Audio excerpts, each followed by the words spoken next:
Здравствуйте, меня зовут Ольга Афанасьевна Парфенова. Я являюсь координатором женской политической школы, которая входит в большой такой наш известный уже в республике открытый форум «Подруги Дёгелер». И сегодня мы начинаем цикл наших лекций научно-познавательных. И первая наша тема – это политическая система общества. Очень интересно. Звучит, конечно, наша тема может быть не столь увлекательна, да? Но если вы послушаете, немножечко вдумаетесь и поймете, что на самом деле, да, действительно, политическая система – это то, о чем стоит задуматься, те знания, которые вы можете прикладывать к своей практической жизни на самом деле. Что такое политическая система? Давайте начнем, наверное, с того, чтобы разобрать вот ее сущность. Дело в том, что очень долго люди считали общество неким таким хаотичным миром, где нет определенных закономерностей, где нет определенных четко установленных связей. И только с конца 19-го, начала 20 века ученые-социологи доказали, что общество системно, что все части его между собой взаимосвязаны. И состоит оно из 4 крупных компонентов.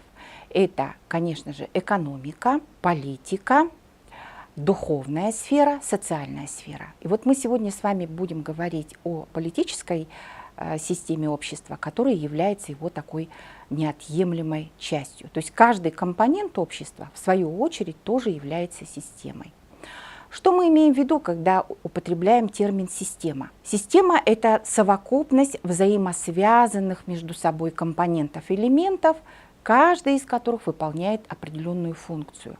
То есть здесь главное то, что части между собой взаимосвязаны, ничто не может существовать без другого. И то, что каждая часть, каждый компонент, элемент выполняет именно определенную, четко заданную функцию. Вот почему является как бы необходимой частью вот этой системы. Так вот, если мы посмотрим на систему политическую, то мы увидим очень интересную его структуру. Ядром системы будет являться государство.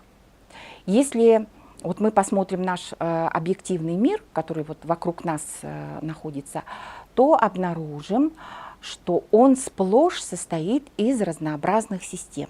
Так, например, любое техническое устройство является, конечно же, системой. Будь то автомобиль или компьютер, любое, скажем, сооружение, сделанное руками человека, мост, здание, дорога – это тоже системы. Наши организмы, живой организм, любой живой организм, тело человека, тело животного, растений – это все системы. И у каждой системы, как правило, есть ядро, то есть главный его элемент, компонент, вокруг которого остальные части собираются. Так вот, ядром политической системы является государство. Когда-то государства возникли на заре истории человечества, это было очень давно, около 6000 лет тому назад, и вот постепенно системы, усложняясь, обрастали другими компонентами. Что кроме государства входит в политическую систему?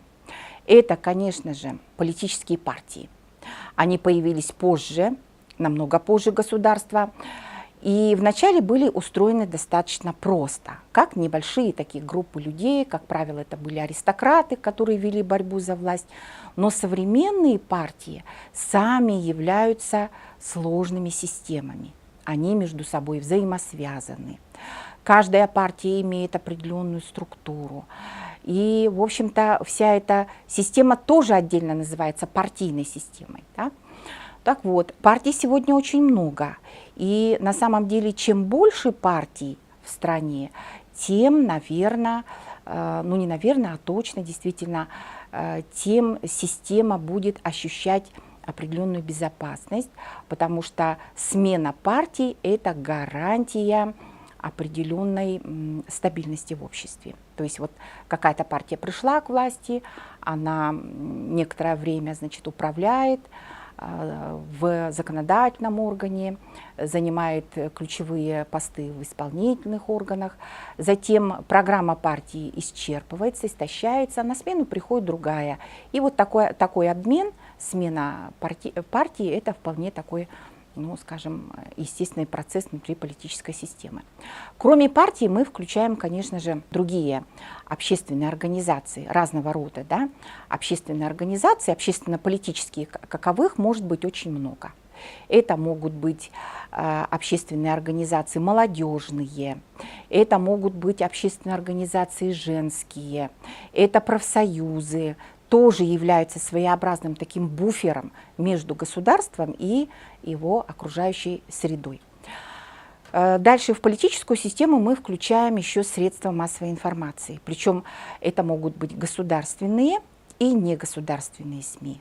И те, и другие обязательно являются носителями политических новостей. Поэтому, конечно же, входят в политическую систему. Кроме этого, включаем мы лобби, то есть группы интересов. В некоторых странах лобби легализованы, но не во всех. Но в любом случае лобби они всегда есть. Это те группы, которые продвигают свои интересы для того, чтобы власть приняла, скажем так, выгодное для них решение. Какие могут быть лобби? Это могут быть бизнес-сообщества, это могут быть опять те же самые общественные организации, это могут быть социальные группы, могут быть достаточно широкие, более узкие, они могут быть очень разными. Наконец, в политическую систему мы обязательно включаем политическую культуру, то есть наши с вами знания, наши с вами представления о политике и наше с вами поведение как часть культуры. Вот это все партии, СМИ, общественные организации, лобби, культура, это все является оболочкой государства, как бы внешней его, получается, средой, которая вместе с этим ядром образует в целом политическую систему. Сама политическая система, она расположена в так называемой окружающей среде. Что включаем в окружающую среду? Это все то, что в политику не входит условно. Хотя мы сами понимаем, что это относительное такое, скажем, явление. Да? Дело в том, что все взаимосвязано. Так вот, в окружающую среду мы включаем экономику, конечно же, это социальные группы, гражданское общество, это международные отношения, это духовная жизнь общества. И вот окружающая среда, подобно, скажем, воздуху, который давит на нашу голову, вот точно так же окружающая среда оказывает воздействие на политическую систему. Другое сравнение я бы привела, да, вот вы знаете, есть клетка, кто в школе все изучали биологию, мы помним, да, есть клетка и есть межклеточная жидкость. Так вот, если мы клетку сравним с политической системой, то окружающая среда – это та самая межклеточная жидкость, которая на нее оказывает такое мягкое, но достаточно такое напористое давление.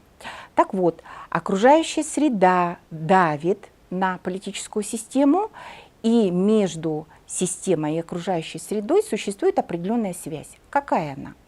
Она двусторонняя. То есть, с одной стороны, есть в систему вход, с другой стороны, из системы выход. Вообще все системы открыты, как правило. Если какая-либо система закрывается, становится закрытой, то она, к сожалению, обрекает себя на разрушение. Так вот, для того, чтобы нормально функционировать, любая система, в том числе и политическая, должна, конечно, быть открытой. У нее должен быть вход и выход. И вот окружающая среда, оказывая давление на политическую систему, она, в общем-то, подает импульс входа. Это те требования, которые среда выставляет в сторону власти, то есть общество в сторону власти. Например, это могут быть, скажем, требования по поводу государственного бюджета, его наполнения. Да? Это могут быть требования по поводу функционирования государственной власти, правительства, например. Да? Это могут быть требования по отдельным каким-то элементам, например, требования реформы образования, реформы армии и так далее. Да? То есть они могут быть очень разными. И вот импульсы посылает общество, как правило, через средства массовой информации, чаще всего это происходит. И получив этот импульс входа, система обрабатывает вот это требование, на это уходит, конечно, некоторое время, иногда достаточно долгое, и затем она должна выдать импульс выхода, то есть она должна выдать решение. Если этого не происходит, то есть вот этот импульс входа, получается, как бы застревает в политической системе, то, к сожалению, это тоже систему постепенно что делает? Разрушает. Поэтому да, вот смысл, в общем-то, существования, функционирования системы как раз является в том, что она должна постоянно вот эту кибернетическую связь, вход-выход поддерживать. И вот мы наблюдаем, у нас существует в мире более 200 стран сегодня, каждая из них является самостоятельной политической системой, и вот они все работают именно по этому принципу. Вход-выход, вход-выход. Вот эти циклы, они во времени могут быть малыми, средними, там, долгосрочными, но в любом случае система, она живая, политическая система, она дышит, она, как и любое явление в этом нашем объективном мире, желает просуществовать как можно дольше. Но я назову системы долгожительницы, да, политические системы, которые существуют достаточно длительный срок. Это у нас британская парламентская система и американская президентская. И что касается российской политической системы, то она появилась сравнительно недавно, в начале 90-х годов, вы знаете, да? И сегодня вот эта молодая система продолжает формироваться. Мы продолжаем развиваться, формироваться. Вообще системы существуют по-разному. Срок их жительства достаточно разный, но в среднем это может быть 50, 100, 150 лет. В общем, многое зависит от внешних, конечно же, факторов окружающей среды. Самое главное, что система должна четко функционировать, четко взаимодействовать с той самой окружающей средой, то есть с обществом. И тогда она, конечно же, просуществует столько, сколько ей в истории было предназначено, сколько, в общем-то, должна была существовать. Все системы стремятся вот к такой определенной стабильности. Мы с вами, конечно же, будем говорить о системе в следующей нашей лекции, и я уже буду рассказывать о функционировании, более подробно расскажу о функционировании политической системы.